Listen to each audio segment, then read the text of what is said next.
आप आइए और यहाँ शिवलिंग का दर्शन कीजिए।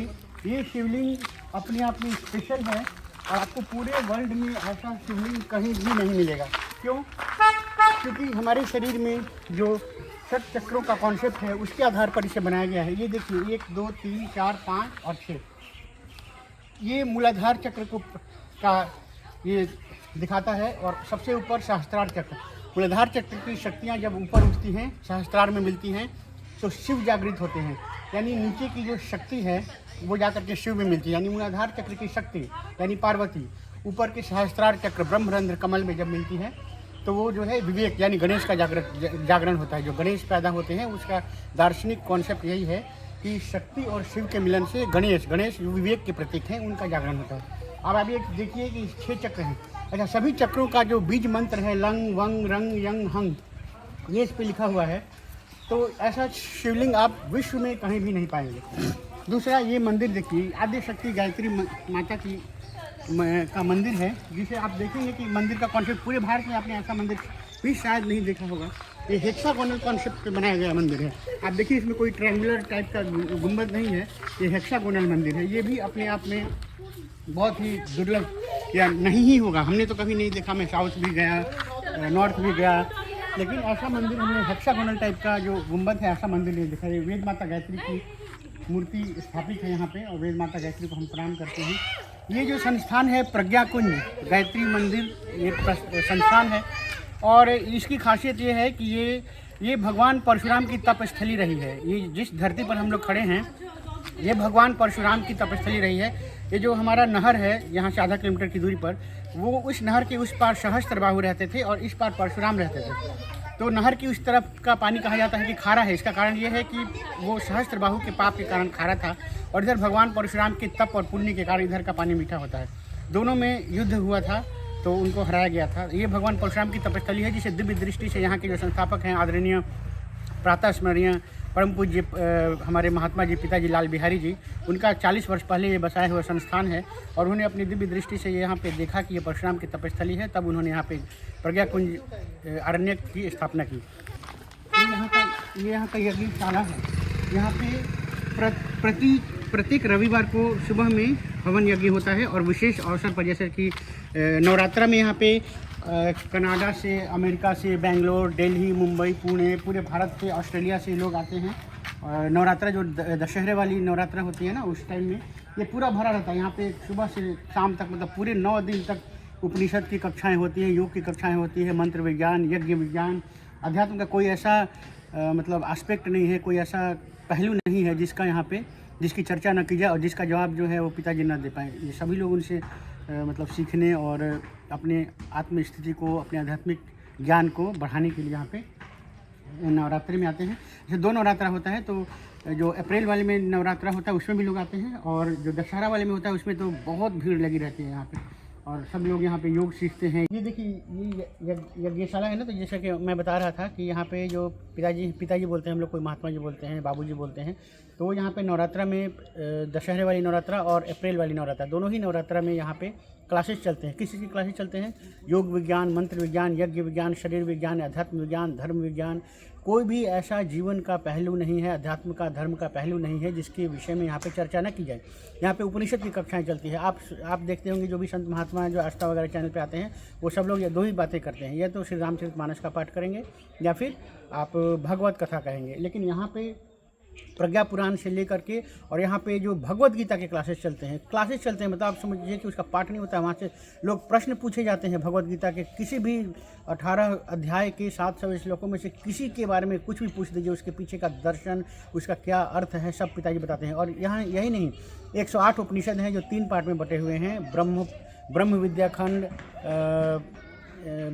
खंड और 2 और पार्ट है, आध्यात्मिक खंड और आत्म खंड, ऐसे करके 3 पार्ट हैं। तो उसको कुल 108 उपनिषद हैं। उपनिषद की कक्षाएं चलती हैं, फिर योग की कक्षाएं चलती हैं, फिर आपको मंत्र विज्ञान, यज्ञ विज्ञान, औषधि विज्ञान, शरीर विज्ञान। और जहाँ ये मैं बता रहा था कि ब्रह्मा की 4 मुख क्यों हुए, तो 4 मुख का अर्थ है ज्ञान के 4 प्रकार। 4 ज्ञान के प्रकार में हमारे यहाँ 4 वेद हैं, ऋग्वेद, यजुर्वेद, सामवेद और अथर्ववेद। चारों वेदों में अलग अलग, जैसे कि सामवेद जो है संगीत, कला, नृत्य, इन सब के बारे में है और जो है यजुर्वेद है वो अर्थ वगैरह से रिलेटेड है।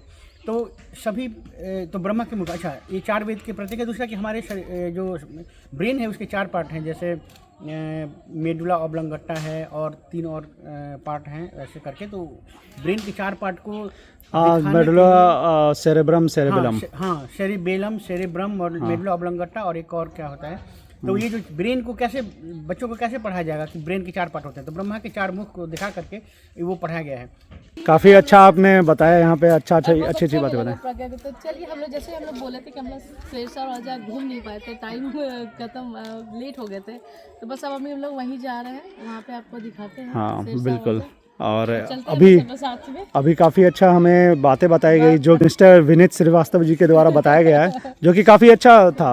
ये जीजू हैं, उनके बड़े भाई हैं। हाँ, तो काफ़ी अच्छा आपने मतलब ज्ञान की बातें कुछ की है, हमें ये लोग तक पहुंचाने में काफ़ी खुशी होगी। चलिए बहुत बहुत धन्यवाद, आपसे मिलकर अच्छा लगा। और अब लोग चलते हैं शेरशाह राजा की तरफ। तो दोस्तों फाइनली हम लोग सासाराम से निकल गए प्रज्ञा कुंज से। आज हम लोग पटना की तरफ जा रहे हैं शेरशाह रोजा देखते हुए, क्योंकि हमारा वो रह गया था, जैसे कि लास्ट वीडियो में हमने आपको बताया भी था।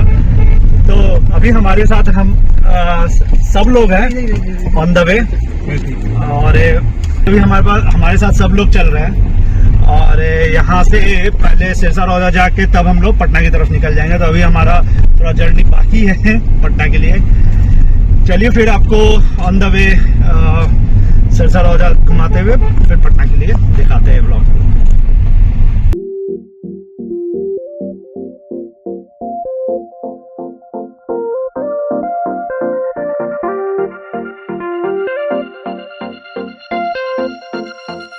थोड़ा यहाँ पे अगर आप देखोगे तो कंजस्टेड है, बट क्राउडेड होने का कारण है कि ये जगह लोग बहुत घूमने के लिए आते हैं। टूरिस्ट अट्रैक्शन एक अच्छा है यहाँ पे सासाराम में इस चीज़ को लेकर। मार्केट भी काफ़ी घना आबादी वाला मार्केट है, तो सासाराम आते हैं लोग तो इस चीज़ को बिना देखे हुए वापस नहीं जाते हैं। थोड़ा एक और रास्ता भी है, करेक्ट, और बट कोई भी रास्ते से आइए, कहीं ना कहीं आपको थोड़ा नैरो रोड मिलेगा और एक बड़ा मार्केट भी मिलेगा।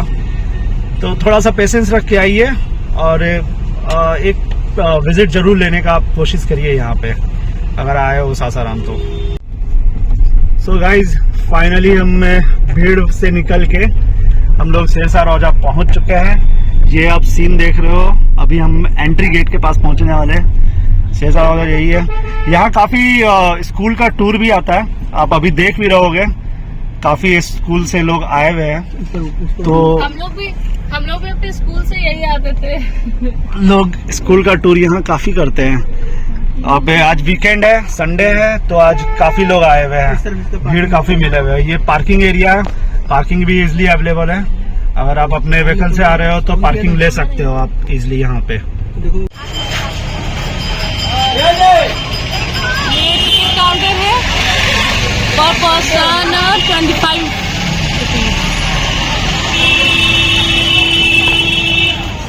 15 साल के बच्चों के लिए फ्री है। ये है हमारा टिकट। अभी सारे लोग चलेंगे अंदर। ज्यादा ही क्राउड है, लग रहा है आधा सासाराम यहाँ आ चुका है।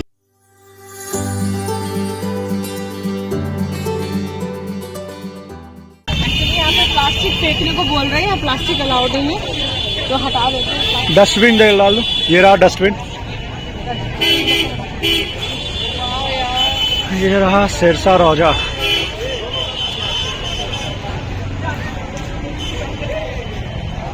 ये एंट्री है। तो दोस्तों आज के ब्लॉग में हम एक्सप्लोर करेंगे शेरशाह सूरी का रोजा, जो सिर्फ एक मकबरा ही नहीं बल्कि मुगल एरा आर्किटेक्चर का मास्टरपीस है।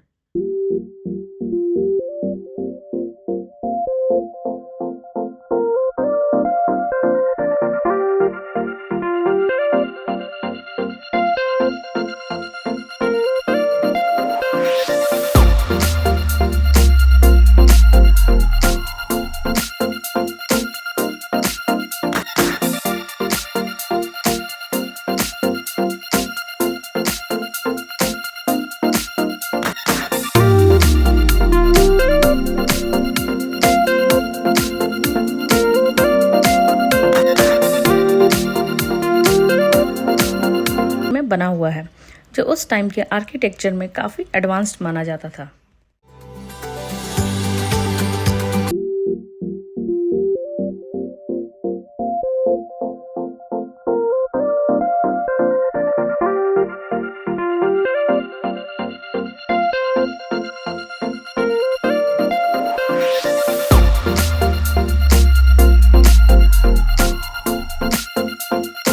गेट के अंदर एंटर करते ही हम आ जाते हैं एक ओपन कंट्री यार्ड में। यहाँ से आपको स्ट्रक्चर पूरा क्लियरली दिखता है।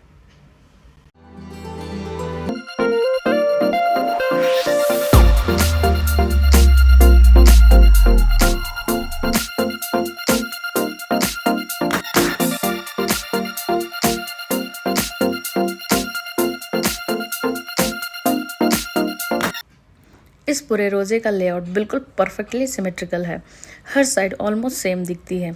ये चीज़ उस टाइम के इंजीनियर्स और आर्किटेक्ट्स की हाई लेवल प्लानिंग को शो करती है। यहाँ से आप ऊपर के कॉरिडोर्स और वॉकवेज भी एक्सप्लोर कर सकते हो। यहाँ से नीचे का लेक का व्यू और पूरा रोजा एकदम ग्रैंड और मैजेस्टिक लगता है।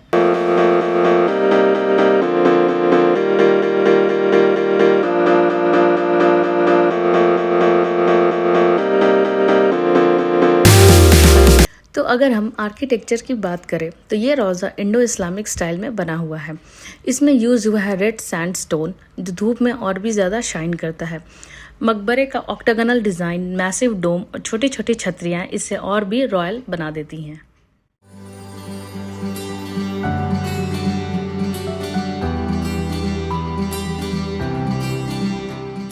यहाँ की आर्किटेक्चर, अंदर की शांति और लेक के बीच बना ये स्ट्रक्चर हमें हमारे ग्लोरियस पास्ट की याद दिलाता है। बिना ज़्यादा डेकोरेशन के भी यह जगह रॉयल और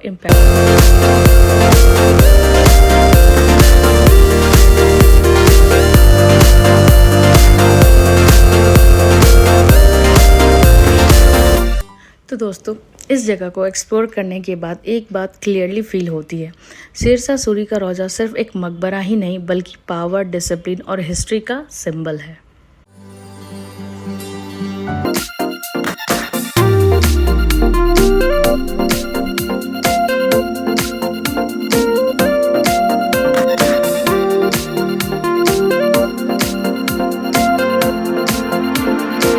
मिस मत करना।